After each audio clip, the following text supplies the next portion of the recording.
On croit toujours que la chute d'un homme puissant est un accident. On pense qu'il a fait une erreur. Mais en réalité, ce n'est presque jamais un accident. C'est un mécanisme prévisible qui se répète encore et encore. Aujourd'hui, tout le monde parle de la condamnation de Naps, mais personne ne parle du vrai problème. Pourquoi? Parce que beaucoup d'hommes apprennent à réussir, mais peu d'hommes apprennent réellement à se contrôler. Ils apprennent à gagner de l'argent, à avoir du pouvoir, mais ils n'apprennent jamais à savoir comment gérer ses pulsions, comment dire stop à eux-mêmes.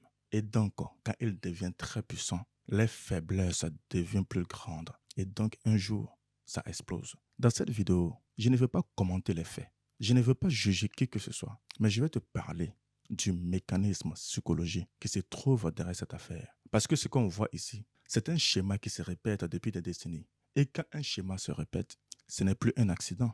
C'est un problème de structure. Le désir n'est pas le problème. Moi qui vous parle aussi, j'ai un désir, j'ai des pulsions. Mais le vrai problème, c'est ta capacité à savoir te réguler. Quand le désir monte en flèche, quand on observe dans l'histoire, on a vu ce chemin se répéter à plusieurs niveaux. Des dirigeants, des hommes politiques, des stars, des hommes d'affaires. Prenons l'exemple très connu de ministre Scan.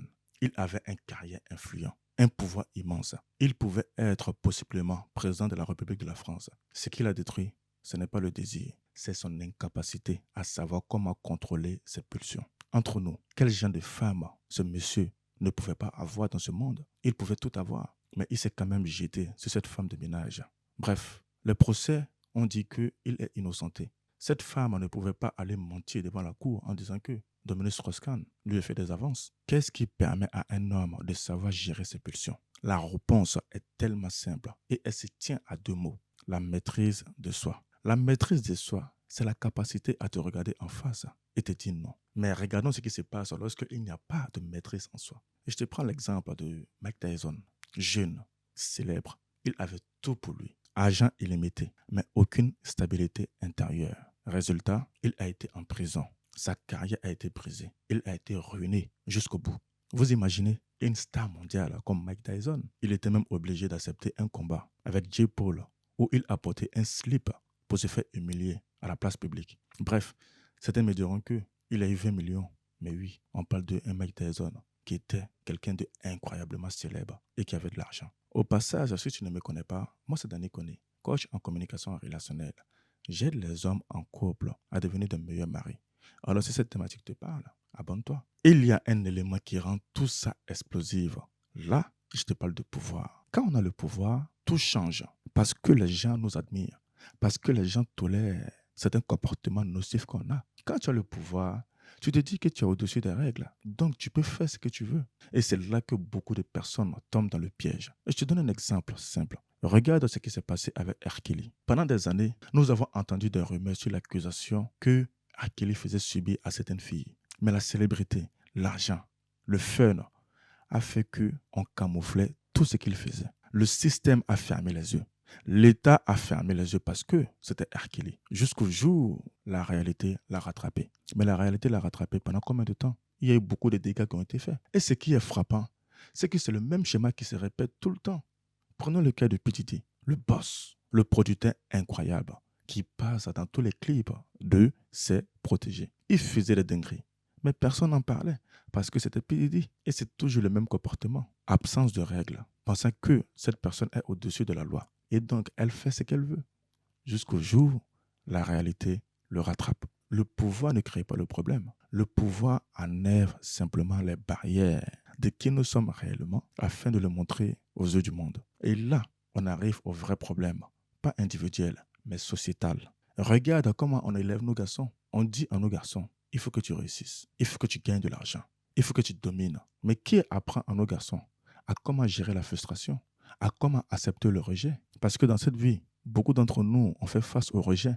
Presque personne n'apprend cela à nos garçons. Et quand on combine tout ce qu'on vient de voir, voilà ce qui se passe. On est face à des hommes qui ont des impulsions fortes, qui n'ont aucune maîtrise de soi. Et vu que leur pouvoir est élevé, ils pensent qu'ils sont au-dessus de la loi.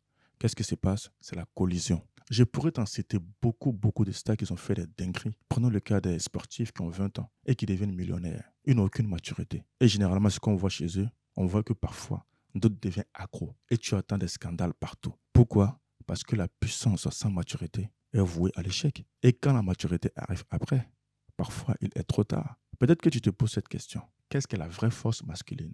On pense que la vraie force masculine, c'est dominer l'autre, c'est imposer sa suprématie. Mais c'est totalement faux. Sortez de ces idées masculinistes qui vous encouragent à dominer, à conquérir. Pour moi, ce n'est pas le vrai leadership. Pour moi, le vrai leadership, c'est quand je vois Nelson Mandela, qui a fait 27 ans de prison.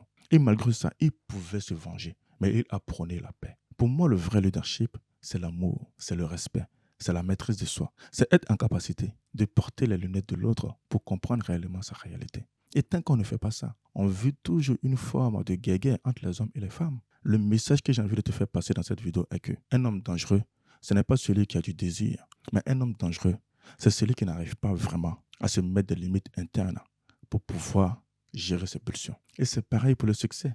Si tu as du succès sans maturité, c'est sûr que tu vas vivre le chaos un jour. Et donc, si tu es un homme qui a du pouvoir, la vraie question, ce n'est pas j'ai du pouvoir. La vraie question est-ce que j'ai une maîtrise en soi qui est plus nécessaire, qui va me permettre d'avoir une vie saine? Car si tu n'as aucune discipline, aucune maturité, tu vivras toujours les mêmes problématiques comme l'a vécu Naps, Hercule, P. Diddy. Et cela va amputer ta réputation. Et donc, si tu veux devenir un homme calme, serein, fiable, afin de ramener la paix à la maison, abonne-toi simplement à cette chaîne et mets un pouce bleu.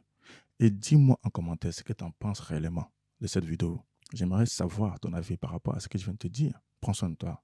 À très vite.